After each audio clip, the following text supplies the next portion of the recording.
I never thought letting my wife go out for a girls' night would be the moment my marriage quietly started dying. The night itself felt normal at first. Too normal, actually.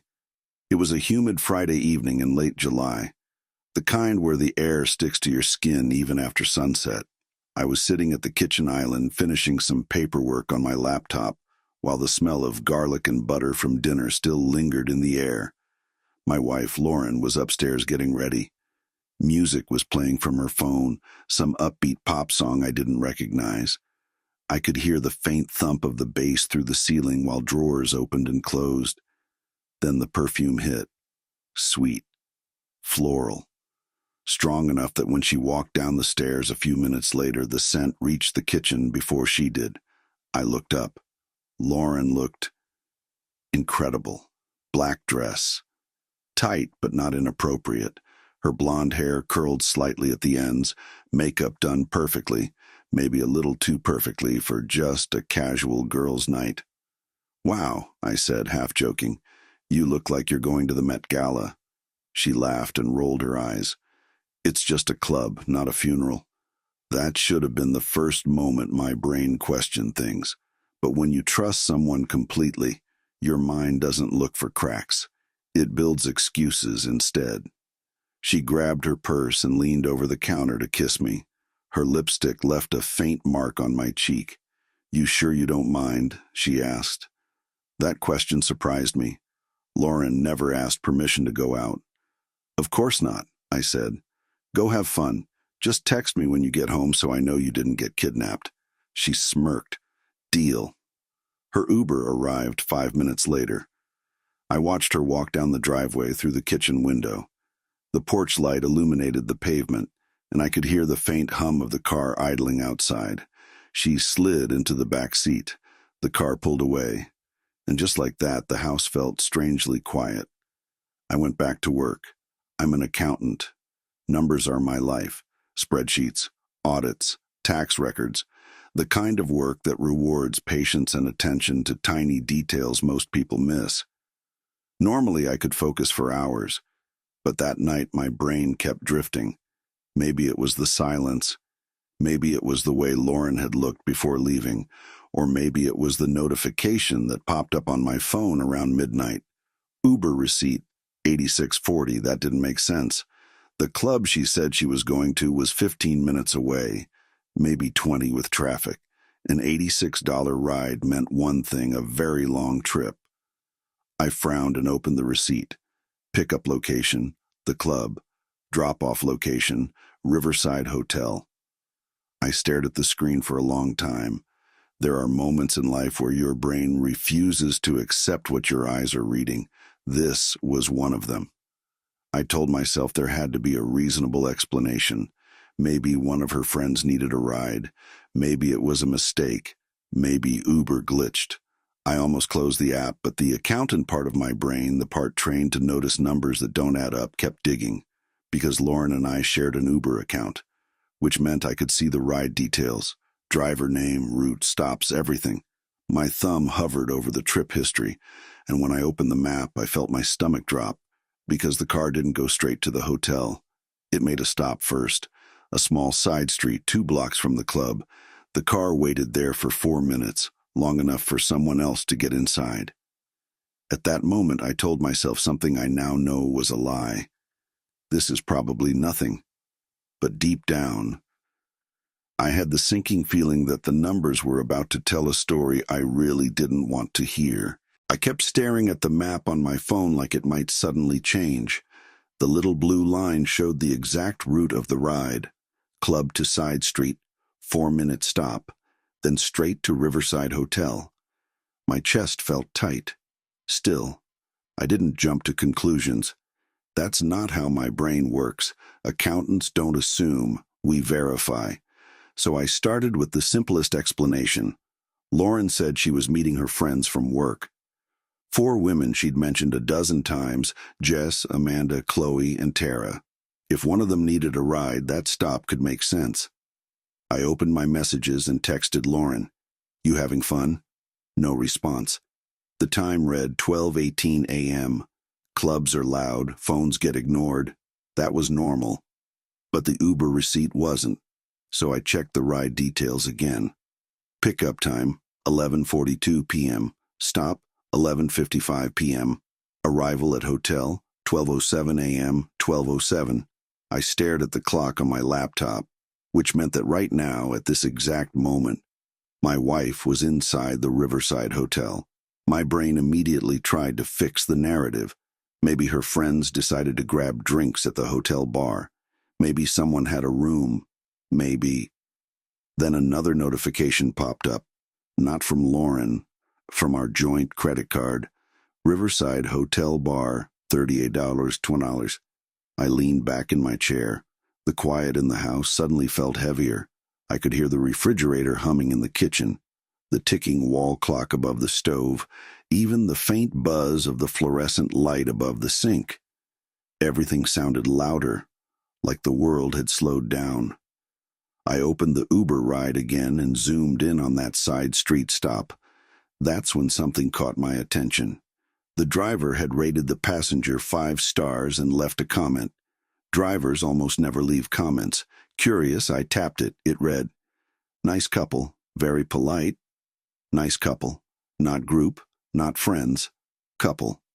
My stomach dropped. I sat there staring at those 2 words for what felt like forever. Nice. Couple. Then I did something that probably saved me months of lies. I checked Lauren's location. We shared location through the Find My app, mostly for safety. She liked knowing where I was when I worked late. Her phone still showed the club, which meant one of 2 things. Either she left her phone there, or she wanted me to think she was still there. That realization sent a cold wave through my chest because Lauren was many things, but careless wasn't one of them. I zoomed in on the hotel on Google Maps, Riverside Hotel, 4 stars, business travelers, late-night bar, and something else. I clicked the photos. There was a lobby bar, a rooftop lounge, and several pictures of a modern glass elevator leading to the guest floors, which meant if someone walked into that hotel late at night, there were cameras everywhere. That's when the accountant part of my brain fully took over. No yelling, no panic, just quiet, methodical thinking. Because if Lauren was cheating, emotion wouldn't help me. Evidence would.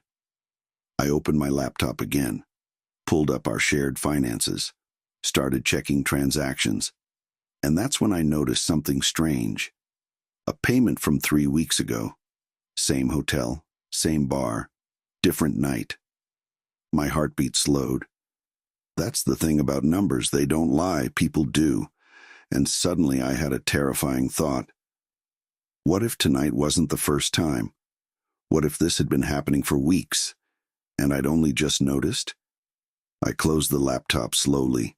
The house felt colder now, empty, and somewhere across town. My wife was sitting in a hotel with another man.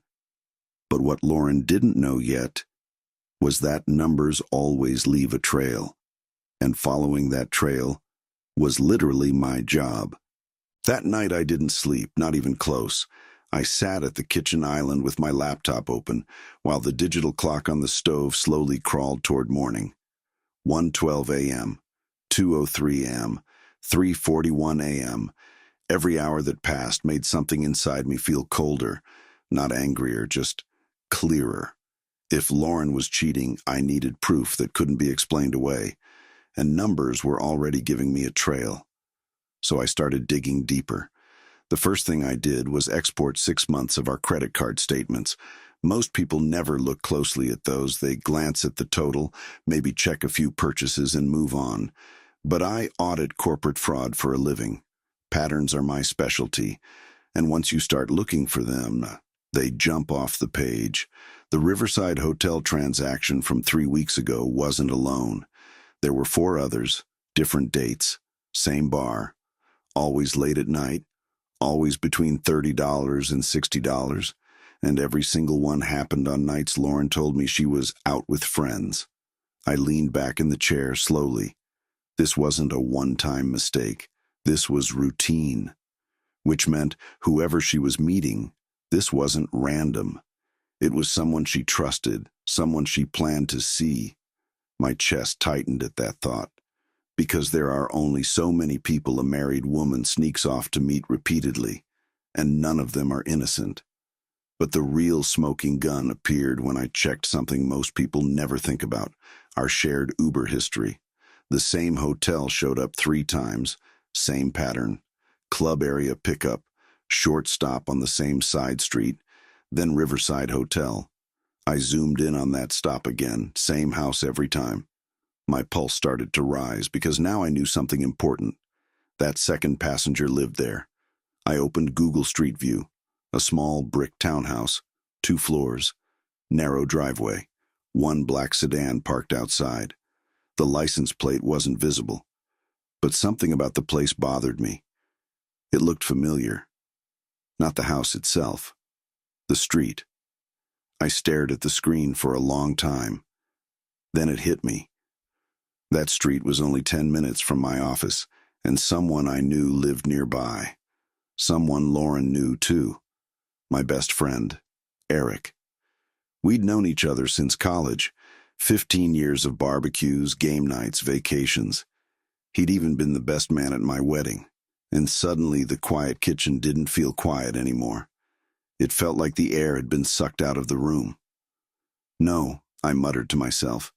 It couldn't be him. My brain refused to accept it. Eric was married. He came to our house for football Sundays. Lauren laughed at his dumb jokes all the time, but laughter doesn't mean anything.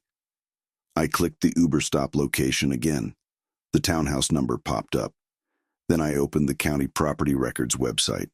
One of the perks of working in finance, you learn how to find information most people don't know is public. I typed the address into the search bar. The page loaded. Owner name, Eric Lawson. For a moment I just sat there staring at the screen. My ears were ringing. The refrigerator hummed behind me.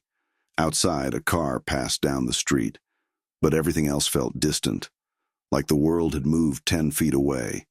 My best friend, my wife, meeting at a club, getting in the same Uber, going to a hotel together. Over and over and over.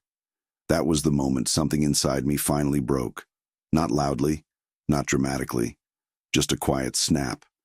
Because betrayal from one person hurts, but betrayal from 2 people you trusted more than anyone else, that rewires something in your brain. And suddenly the sadness disappeared, replaced by something much more dangerous: focus. I closed the laptop slowly, because Eric and Lauren thought they were being clever, sneaking around, deleting messages, using excuses. But they forgot something important.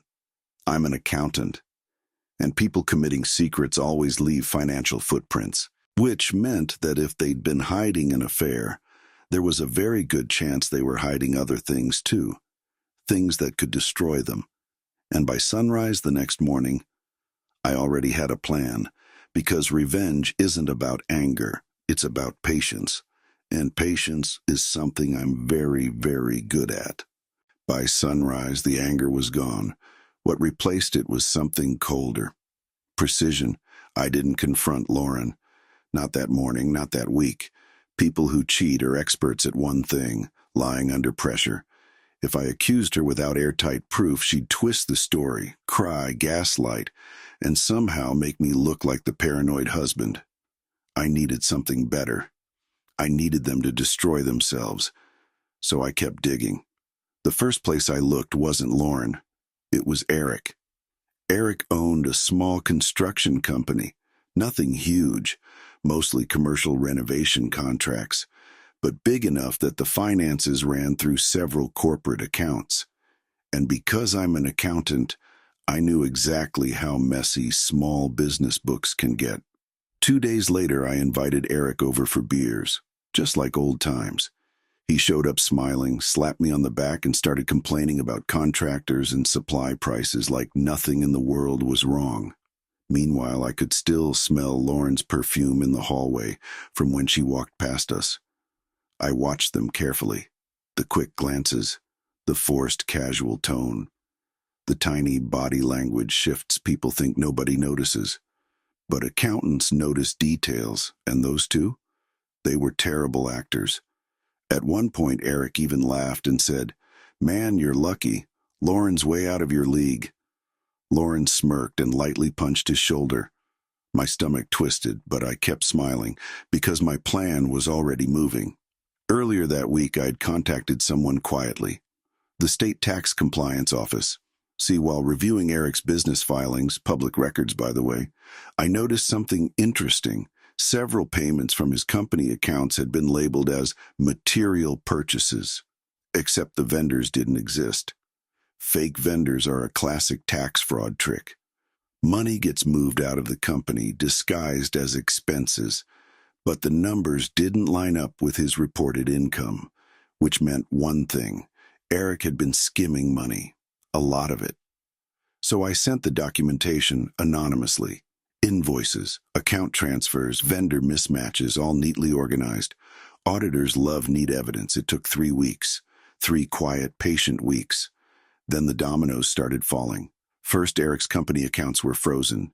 Then the investigation started. Then one Friday night, while Lauren was again out with friends, Eric called me. He sounded panicked. "Dude, the state is auditing my company. They froze my accounts. I don't even know what's going on." I kept my voice calm. "That's rough, man." 2 days later, his wife found out about the affair. Turns out Lauren wasn't the only one who could leave a digital trail. Eric's wife had access to his email. Hotel confirmations are hard to explain away. The divorce filing came fast, and the fraud investigation got worse. Because once auditors start digging, they don't stop. Within a month, Eric lost his business, his accounts, and most of his reputation. But the best part, Lauren didn't know I had anything to do with it. Until the night I finally told her. She came home from work looking exhausted, sat down at the kitchen table, and said quietly, "Eric's life is falling apart. His wife left him." I nodded slowly. "Yeah, I heard." Then I slid a folder across the table. Inside were the Uber records, hotel charges, property records, everything. Lauren's face drained of color as she flipped through the pages. You followed me?" "No," I said calmly. "I followed the numbers." Tears filled her eyes instantly. It was a mistake. It didn't mean anything. I leaned back in my chair. "That's interesting," I said, "because the state tax office seemed to think Eric's fraud meant quite a lot." She froze. Her eyes widened slowly. "You did that?" I didn't smile. I didn't raise my voice. "I just said the truth. Accountants hate when numbers don't add up. 2 weeks later, I filed for divorce. Lauren moved into a small apartment across town. Eric moved back in with his parents while waiting for the legal outcome of the fraud case. And me? I kept the house. Because revenge isn't loud. It's quiet. It's patient. And sometimes, all it takes to destroy 2 cheaters is simply letting the numbers tell their story."